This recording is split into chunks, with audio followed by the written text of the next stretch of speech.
বেছামাৰী জিলা পৰিষদ সমষ্টিত হিফজুৰ ৰহমানৰ হৈ নিৰ্বাচনী প্ৰচাৰ চলালে সুৰেশ বৰাই। নগাঁও জিলাৰ ঢিং বিধানসভা সমষ্টিৰ বেছামাৰী জিলা পৰিষদৰ অন্তৰ্গত কটহগুৰি গাঁও পঞ্চায়তত আজি অসম গণ পৰিষদৰ মিত্ৰজোঁটৰ প্ৰাৰ্থীক হৈ নিৰ্বাচনী প্ৰচাৰ চলাই সুৰেশ বৰাই।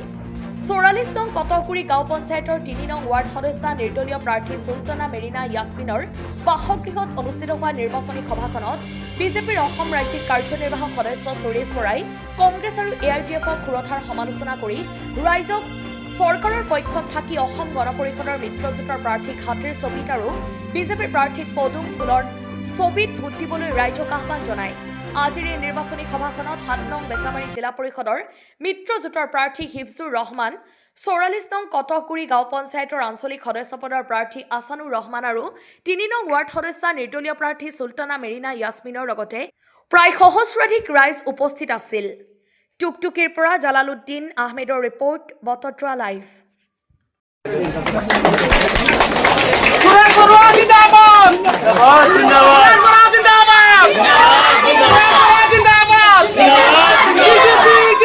অন্তৰ্গত বেছামাৰী জিলা পৰিষদৰ অন্তৰ্গত কটহগুৰি পঞ্চায়তত আমি 3 নং ৱাৰ্ডত আমি মিটিং কৰিলোঁ।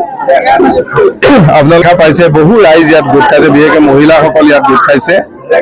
এতিয়া ৰাতি 7:30 বজাত এতিয়া ভদ্ৰ মহিলাসকল ইয়াত উপস্থিত আছে, জ্যেষ্ঠসকল উপস্থিত আছে, যুৱকসকল উপস্থিত আছে। আমাৰ ইয়াতে AGP বিজেপি মিত্ৰজোঁটৰ কেণ্ডিডেট আমাৰ বেছামাৰী জিলা পৰিষদৰ কাৰণে অগপ দলৰ তৰফৰ পৰা দিয়া হৈছে হিফজুৰ ৰহমান ডাঙৰীয়া, টেকা পৰিষদৰ আৰু ইয়াত কাউন্সিলাৰ AGP দলৰ তৰফৰ পৰা দিয়া কটহগুৰি পঞ্চায়তৰ কাউন্সিলাৰজন। গতিকে আমি আজি তেওঁলোকৰ হৈ বা আমি মিত্ৰজোঁটৰ হৈ AGP বিজেপিৰ হৈ প্ৰচাৰ কৰিবলৈ আহিছোঁ। গতিকে আমাৰ আজি ৰাইজৰ উপস্থিতিয়ে প্ৰমাণ কৰিছে যে আমাৰ মিত্ৰজোঁটৰ আমাৰ হিফজুৰ ৰহমান ডাঙৰীয়া বেছামাৰী জিলা পৰিষদৰ পৰা জয় নিশ্চিত হৈছে আৰু কটহগুৰি কাউন্সিলাৰ আছানুৰ ৰহমান ডাঙৰীয়াৰ জয় নিশ্চিত হৈছে। গতিকে আমি ৰাইজক অনুৰোধ কৰিম, আপোনালোকৰ মাধ্যমেদি অনুৰোধ কৰিম যে ঢিং সমষ্টিৰ সকলো শ্ৰেণীৰ ভোটাৰ ৰাইজে এইবাৰ আহি চৰকাৰখনৰ লগত থাকক, পদুম ফুলৰ চিনত ভোট দিয়ক আৰু হাতীৰ চিনত ভোট দিয়ক।